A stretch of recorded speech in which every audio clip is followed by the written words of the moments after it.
Attention! You are approaching the secured perimeter of an ecological disaster zone.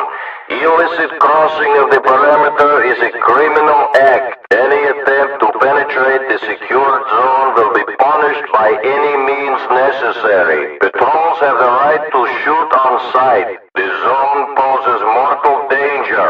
We are here to protect you from the zone, not the zone from you. Do not jeopardize your life. Do not try to penetrate into the secured area. The Security Service of Ukraine is calling all right-minded and loyal citizens to collaborate with the authorities. Report all known cases of stalking. Do not let the looters hide behind your backs. They bring radioactive, unidentified items from the zone that are highly dangerous for human health and life.